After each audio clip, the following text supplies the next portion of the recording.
I can't think of anything I'd rather do on a beautiful sunny autumn day than to pull out a cider press and make some cool, delicious apple cider. Years ago I learned how to make cider from my neighbor, a farmer who'd used one of these hand-crank cider presses on his family's farm. Now I'd like to share with you what he taught me. Prior to the mid-1800s, a farmer would have to take his apples to a commercial mill to have them pressed into cider.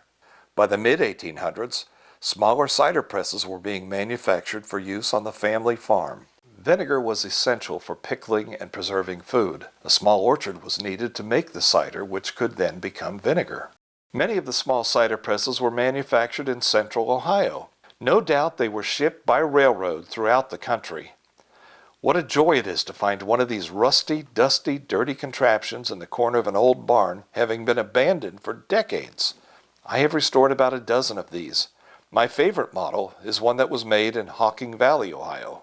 This is the one that we'll be using today. It has fewer cast iron parts and a single wooden roll with metal teeth.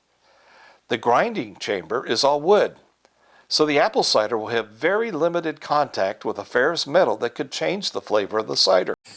If you come across one of these old presses, chances are the cast iron will be rusty, some of the wood is going to be rotten, and the paint is probably lead-based.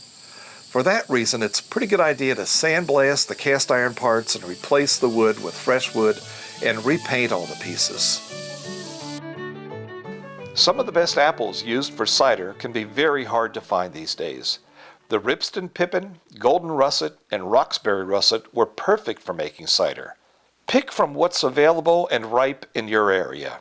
The best ciders are made from a blend of tart and sweet apples. Golden Delicious alone makes a decent cider. Use only ripe apples, and then let them rest or sweat. This means letting them set for a couple weeks until they get soft so that they yield the most juice. Just before pressing, wash your apples and your cider press with fresh, clean water. No need to use soap. We don't want soap-flavored cider. Before we get started, let's talk about the parts of a cider press. The rectangular funnel on the top of the press is called a hopper.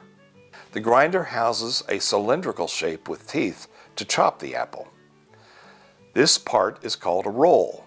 Some presses have 3 rolls. The top roll chops and the bottom rolls mash the chunks into pumice. This is a hand crank device geared to make the rolls spin faster with a flywheel that makes the grinding go much more smoothly. The barrel-shaped pieces that hold the pumice are called tubs. They have spaces between their staves to let the juice escape into the trough. They're placed on top of a small grate that also has spaces between the staves. The pumice is put under a large machine screw that passes through an iron crosshead to press it. Pressure is applied to the screw by the use of a wooden lever. The lever looks similar to a baseball bat that it's square on one end to engage the top of the screw. The trough is the shallow box that collects the juice just before it drains into a large pan. Now the fun begins. First, line one of your tubs with a loose layer of cheesecloth. Tub liners are available from cider making suppliers, but cheesecloth works just as well. Your cheesecloth should be a loose weave. We don't want to contain all of the pumice. Next, place your tub on top of one of your grates in the trough under the grinder. Place a large pan with a piece of cheesecloth over the top under the trough spout to catch the cider as it flows and keep the bees out. This process goes much easier if 2 people are working together. One person to turn the crank and another to feed the apples to the hopper. It's not necessary to core or peel the apples, just put them in whole. Don't fill the hopper with apples, just toss in a few at a time to keep the grinder working. You'll be making a mash, or what is called pomace. Grind enough apples to fill the tub. After the tub is full, slide it forward. Fold the cheesecloth over the top, center the tub and the grate under the press screw. Place your wooden disc in the tub on top of the pumice. Then begin turning the screw by hand. After the screw's been turned as far as possible by hand, use your wooden lever for more pressure. This will give you much more leverage to squeeze out every last little drop. The lever I'm using is made from an old axe handle. This is fun. But I've seen old advertisements for cider presses where they claim you can make anywhere between 6 and 10 barrels in a day. And that sounds like work.